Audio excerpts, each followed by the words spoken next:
Graça e paz, sejam todos bem-vindos. Alegrei-me quando me disseram: vamos à casa do Senhor.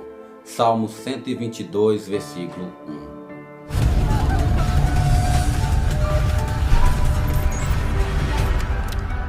Você está no canal Irmão Helder FP, somente a verdade. Somente a verdade. No estudo passado nós vemos o chamado de Deus para Moisés. Moisés vai até o monte, tinha sarça ali e a sarça não se consumia. E Deus falou com Moisés por meio da sarça e deu para ele ali uma tarefa muito grande e aos olhos de Moisés muito difícil. Moisés colocou um empecilho diante do Senhor, porém o Senhor disse: eu escolhi você. É você quem eu vou enviar para tirar o meu povo do Egito. Aí Deus manda vir Arão para ajudar Moisés, e Moisés se une com Arão e volta para o Egito. Chegando ao Egito, os irmãos possam estar lendo o capítulo 4, 5, 6, vai lendo o Êxodo aí para tentar compreender, né, essas passagens, porque não tem como a gente ficar lendo o nosso discipulado aqui pelo YouTube, porque senão vai gerar muito tempo e o celular muitas vezes não suporta tanto minutos, né, de gravação, e tem que ficar gravando aos pedaços. Mas a gente faz um resumão, qualquer dúvida os irmãos possam estar tirando, mandando mensagem, que a gente vai esclarecer. Mas Moisés regressa ao Egito e vai conversar com as pessoas ali em Israel, com os líderes de Israel, e vai dizer para eles: o Senhor nos visitou, o Senhor nos ordenou para vir aqui, o Senhor quer que nós voltamos para lá para sacrificar o Senhor, para voltar ao monte e adorar o Senhor ali no monte. Então Deus vai tirar vocês aqui do Egito. Aquela palavra alegrou aquele povo que já está em aflição, em sofrimento. Aquele povo vibrou e adorou ao Senhor naquele momento por tais palavras, porque as palavras trouxeram esperança para o seu coração. E quando Moisés vai se apresentar a Faraó, Moisés vai dizer: mas Arão, olha, Faraó, deixe o povo de Deus ir, porque aqui não é o lugar deles é na terra prometida que o Senhor deu. E o Senhor quer que o povo vá para sacrificar lá no deserto, para adoração ao seu nome. E o Faraó vai dizer: quem é o Senhor? Eu não conheço o Senhor. E o Faraó não deixou o povo ir. E o que acontece? Por que mandou parar? E o povo já estava parado, já pensando que já ia sair de vez, que é só falar com o Faraó e já se mandar. Mas não foi isso que aconteceu. Como nós estudamos, Deus iria endurecer o coração de Faraó para realizar prodígios e sinais lá no Egito. Então não ia ser de primeira que já iria deixar, né? E então Deus já endurece o coração do Faraó. Deus manda ir lá para falar, mas endureceu o coração dele para mostrar nele o poder que há no nome do nosso Deus. E agora todo mundo para trabalhar e esperando para ir embora. De repente o Faraó manda a ordem: por que parou?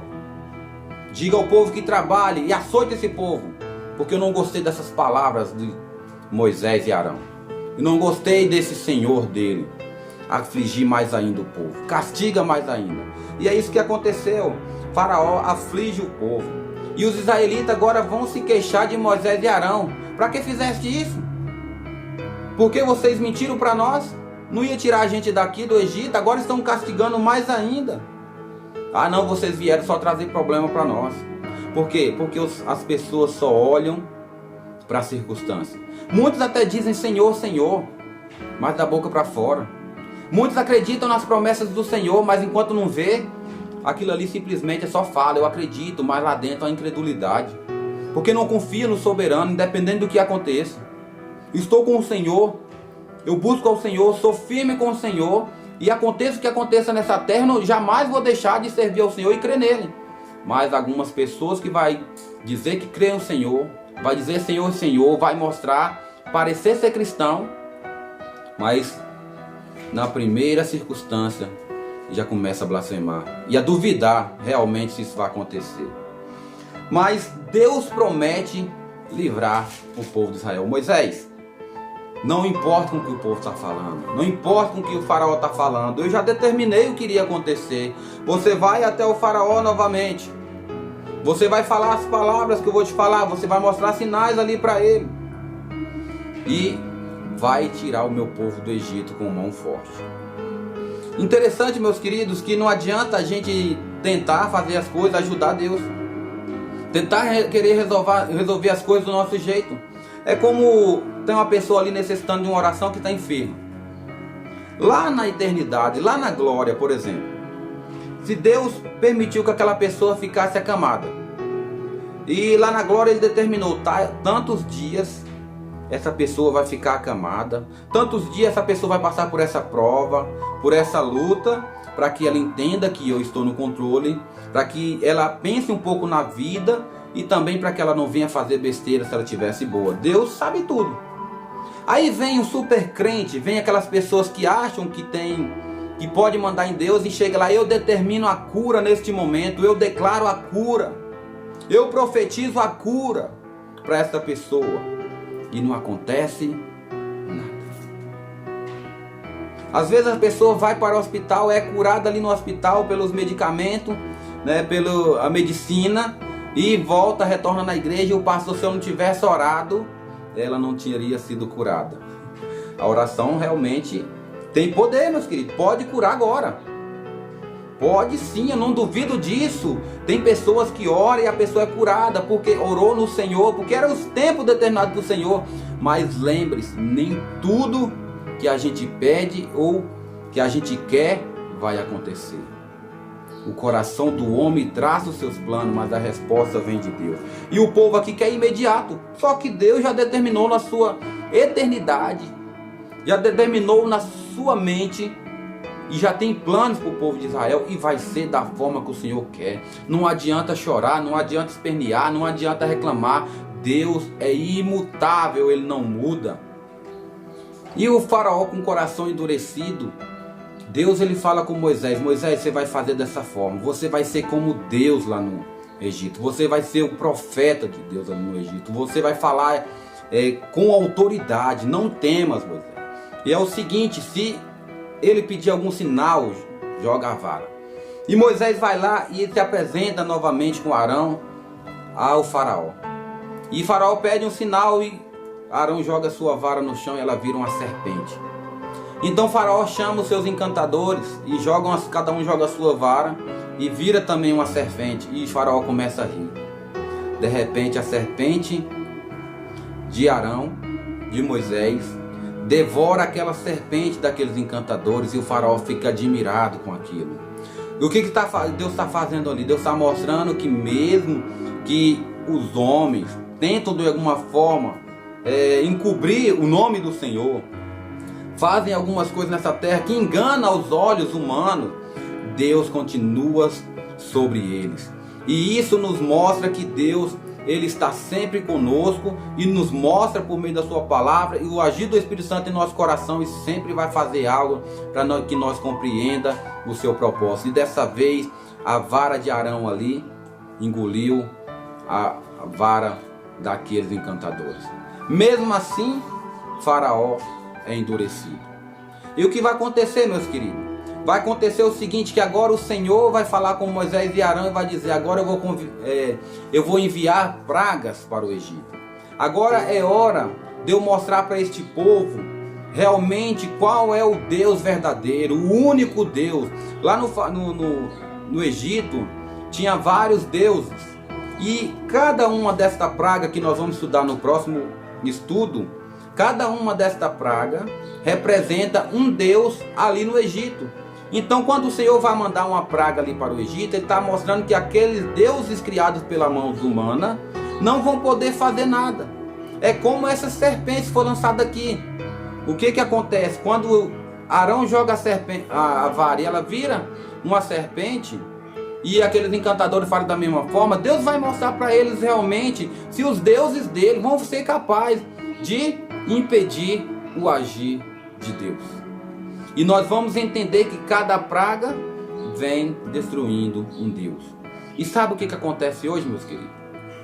Hoje a idolatria por político, hoje a idolatria por familiar, hoje a idolatria por imagens de escultura, que o Senhor diz lá em Êxodo 20, que não farás para ti imagem de escultura, não adorarás.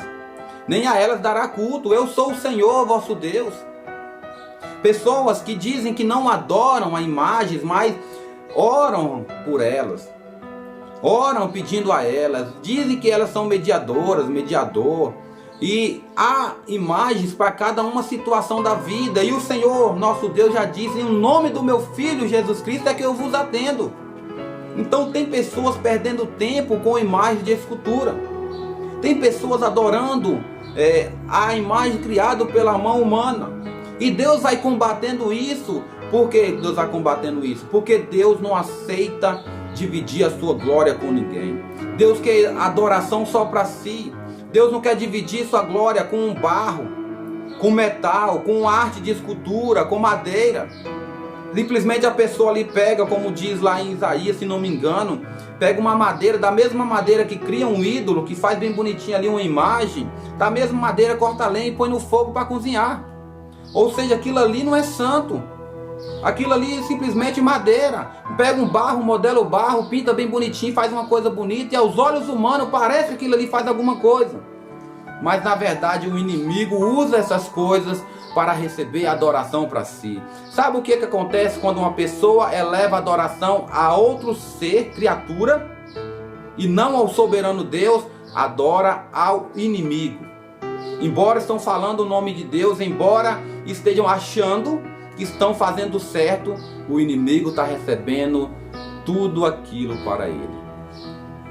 Essa é a verdade, porque o Senhor diz: não farás nem semelhante a coisa no céu, na terra ou debaixo da terra. Não farás imagem de ninguém. Tem muitas pessoas que aderem a um Cristo, que estão em algum lugar aí com os braços abertos. Olha lá o Cristo, que maravilha. Deus, ele falou que não é para fazer uma imagem semelhante a algo no céu, na terra ou debaixo da terra. Então, para mim não é um Cristo. O meu Cristo está vivo, o meu Cristo está à direita do Senhor, Deus soberano, intercede por nós, é o nosso advogado fiel, e ele está vivo. Ele não adianta vocês fazerem imagens, colocar ele ali em algum lugar na cidade, em algum lugar na sua casa, porque ele não é real, é apenas barro criado pela mão humana. E tem muitas pessoas que aderem a isso como se fosse algo de fé, como se fosse algo que agrada a Deus, e Deus não se agrada disso. Quantas pessoas pagam promessas, pessoas que receberam ali, que acharam que foi aquele ídolo, aquela imagem que fez milagre em sua vida, que trouxe para ela aquilo que ela pediu, mas não. E assim essas pessoas se sacrificam, caminham de joelho, fazem ali suas promessas, pagam suas promessas de uma forma que não agrada a Deus, e uma vida de santificação e adoração a Deus ninguém vê. E eu falo com toda a propriedade, porque quantas pessoas que se dizem devota a alguém, a uma criatura, quantas pessoas que se dizem eu sou isso, eu sou aquilo, e a vida continua a mesma vida, como se não existisse Deus, nem mesmo a imagem. Só lembra da imagem na hora de homenagear, só lembra da imagem na hora da dificuldade, que é daquela causa. Ah, eu estou passando por isso, vou pedir a minha imagem dessa causa para me ajudar. Ela vai interceder a Cristo, e Cristo vai interceder a Deus, e assim vai virando uma escada. E o Senhor nosso Deus vai dizer: eu só aceito algo em nome do meu Filho amado Jesus Cristo. Então corta da sua vida tudo aquilo que é criatura, criado pela mão humana, e adore ao Deus soberano, que é o Deus trino. Que significa isso? Deus Pai, Deus Filho, Deus Espírito Santo. Como num casamento, duas pessoas que trabalham pelo mesmo objetivo para manter o seu lar. Assim é o Deus trino, os três pessoas distintas, diferentes, mas com o mesmo objetivo, trabalham em prol da glória do único e soberano Deus. Deus Pai, que chama, que resgata o pecador. O Espírito Santo, que convence, aquele que com gemidos inexprimíveis leva até Deus as nossas causas, nossas petições, nossas orações. E Jesus, o Filho, aquele que nos lava e nos purifica de todo o pecado e injustiça, e nos diz que nós estamos prontos para chegar ao Pai.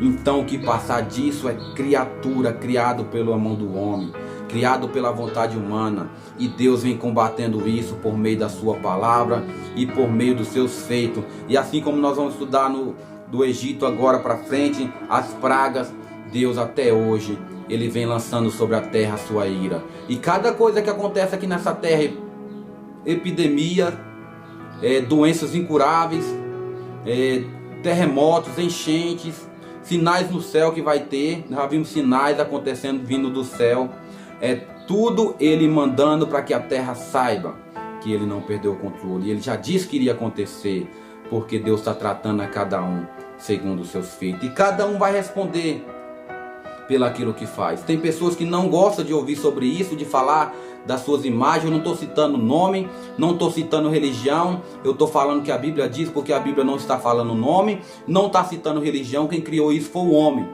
A Bíblia diz: se você é religioso, você conserva a sua vida íntegra diante de Deus e não se contamine com este mundo.